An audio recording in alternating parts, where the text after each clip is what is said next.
Hundreds of victims of the 2022 flood disaster that affected most parts of hinterland in Yobe State in the northeast Nigeria have received relief items from federal government through National Emergency Management Agency NEMA.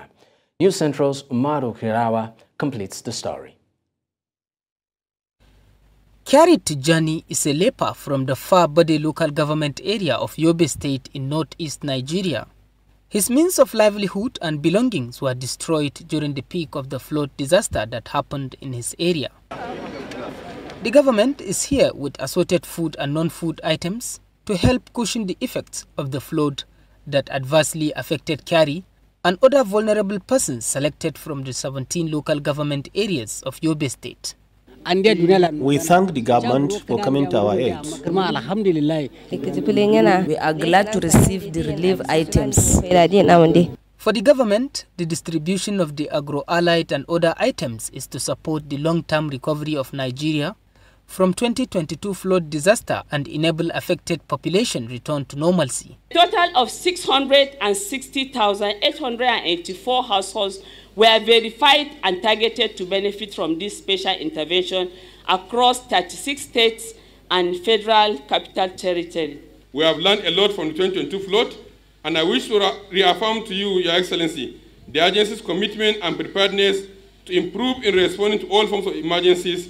The plight of the vulnerable and rural dwellers remains a topmost priority, which the government emphasized that it must be met at all costs. The phase 1 Sinelli intervention, which I am about to flag up today, targets over 9,000 beneficiaries out of the 24,640 registered victims. I would like to take this opportunity to commend the efforts of the federal government under the leadership of our President and Commander-in-Chief through NEMA for coming up with the Sinelli program. Sustainable Socio-Economic Recovery Program is one key mechanism which the government is pursuing to address the withdrawal of fuel subsidy and high rate of inflation.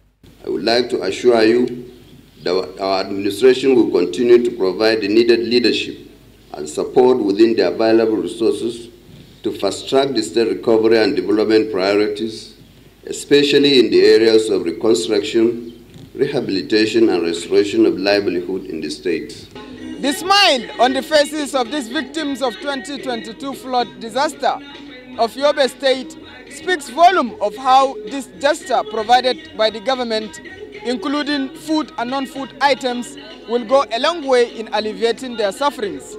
Umaru Kirawa, reporting for News Central TV, Damaturu.